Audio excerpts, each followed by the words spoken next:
यादमुल्ला बोलेंगे, यानी सारे यादव अपनी चुरकी और छुन्नी, अब शब्द में मत इसको लेंगे लोग, मैं सबसे क्षमा चाहूँगा कि अपनी छुन्नी ये जा करके जो खता उनका होता है वो यादव लोग अब करा लें। अब यादवों पर इनकी चपेट, ये मालूम पड़ा कि जी वो कह रहे हैं नचनिया पदनिया की पहचान उनको खुद है, तो हम करें कि माननीय मनोज तिवारी भले सांसद हों, वहाँ भाजपा के कुछ भी हों, कि वो क्या हैं, वो नचनिया नहीं है।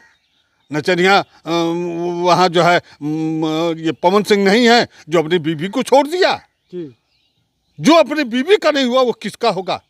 लेकिन उसको तो डेली बीवियाँ नहीं मिल जाती है तो उसको क्या फ़र्क पड़ता है, उसको तो डेली नई बीवियाँ तैयार हैं कि हम क्या पड़ते।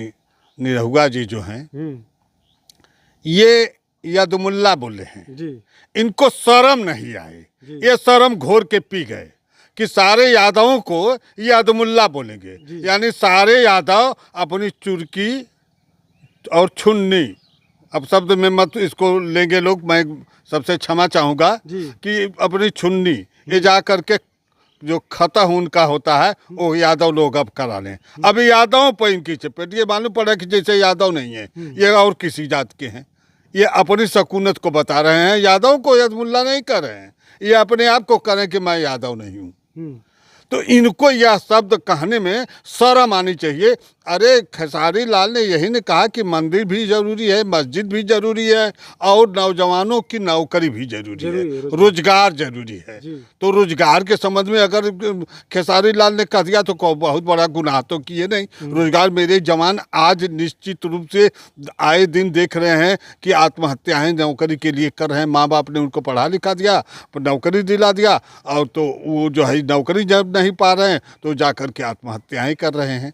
तो अगर उसने कह दिया कि मैं करूँगा और तेजस्वी ने अगर जो नौकरी का जो कुछ बांड भरे हैं अब उसको पूरा कर पाएंगे नहीं कर पाएंगे, जो उनकी सरकार बन पाएगी नहीं बन पाएगी, अभी तो वो अंधकार पेटी में पड़ा हुआ है, तो उसको तो हम अभी क्लियर कर नहीं सकते कि सरकार किसकी बनेगी। इसलिए कि भाजपा सरकार साम दाम दंड सब पे चलती है, तो सरकार तो बनाना इन लोगों को चने चबाना के बराबर है।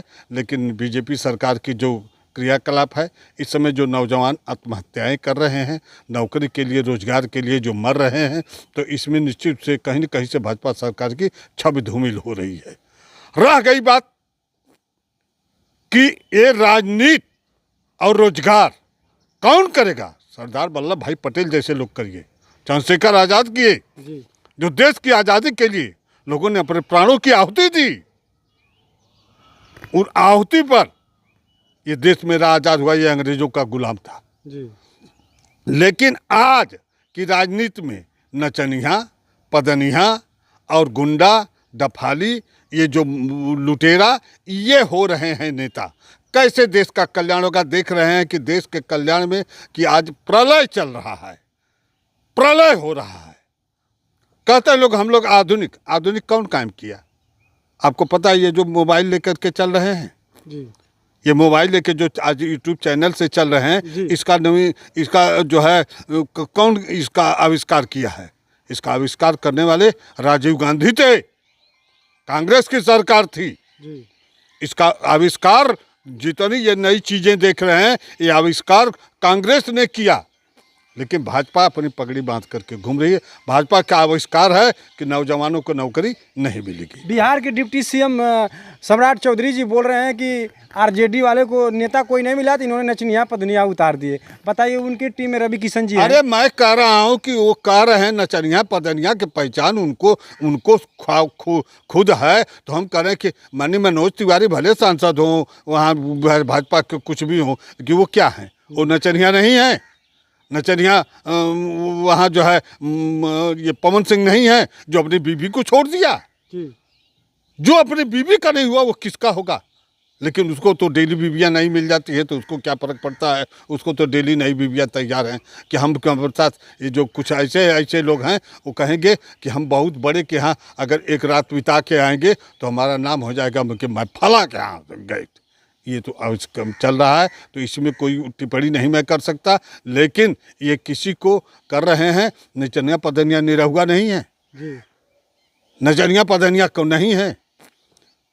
कौन नहीं है बताइए? रवि किशन हुए, मनोज तिवारी हुए, निरहुआ हुए, पवन सिंह हुए, ऐसे वहाँ और गायक पूरा गायक ही उतर गए हैं चुनाव में जी। गायक नाच रहे हैं। नाच रहे हैं। वहाँ बिहार में चुनाव का जो है एजेंडा नहीं चल रहा है, बिहार में नचनियों का एजेंडा चल रहा है। कितना नाच लें, कितना डांस दिखा दें, कितनी कमर लचका दें, यही चला। देश इस पर चलेगा, देश कर्णधारों पर चलेगा, देश कर्णधारों पर चलने वाला है। वहाँ गुंडा भी देखिए, अभी चुनाव में एक की हत्या हो गई थी, वो किस पार्टी के रहे हों, दुलार चंद यादव, दुलार चंद यादव की, तो वो हत्या हो गई थी। तो अब बताइए कि ये चुनाव क्यों होगा तो इसमें 10, 20, 50 लोग मारे जाएं, यही चुनाव है। और हम लोग अंधे पड़े हैं।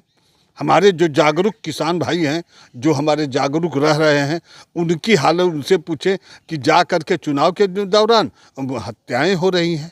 इसलिए कि पहले के लोग राजनीतिज्ञ थे, आपके लोग गुंडा लफाली नचनिया पदनिया हैं, तो वो तो होना ही होना है।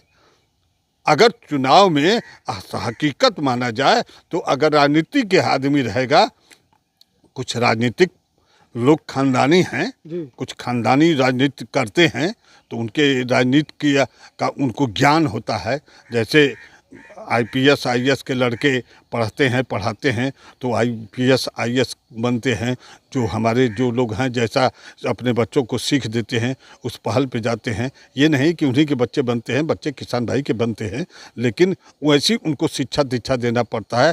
तो राजनीति में भी वो अपने पारिवारिक राजनीति में वैसा उतारते हैं, और राजनीति उनके साथ सीखते हैं, तो राजनीतिक बात करते हैं। क्या लगता है दुर्गा जी, छपरा में कल आदरणीय यूपी के मुख्यमंत्री जी आदरणीय योगी आदित्यनाथ जी गए थे, और देश के यशस्वी प्रधानमंत्री मोदी जी भी गए थे रैली करने के। क्या लगता है कि इतने ये लोग सारे लोग जा रहे हैं, अब नेता से लेकर के नेता लोग खेसारी को हराने के लिए, क्या वहाँ से खेसारी हार जाएंगे कि लड़ाई में रहेंगे? देखिए, मैं वहाँ का निवासी तो हूँ नहीं जी, ना अगल बगल के लोगों से मेरा कोई संपर्क है जी। कुछ लोग 2-4 लोग हैं जिनसे बात होती है। तो चुनाव बहुत टक्कर का है, और खेसारी लाल को हराना वहाँ मुश्किल नज़र आ रहा है। लेकिन इतना ज़रूर है कि लोग अपनी सारी ताकत, सारी साम दाम दंड अपना जो है बीजेपी वाले लगा दिए हैं खेसारी को हराने के लिए। अब खेसारी देखिए कितना ऊपर वाले का आशीर्वाद पाते हैं और लोगों का स्नेह प्यार पाते हैं, तो उनको होगा।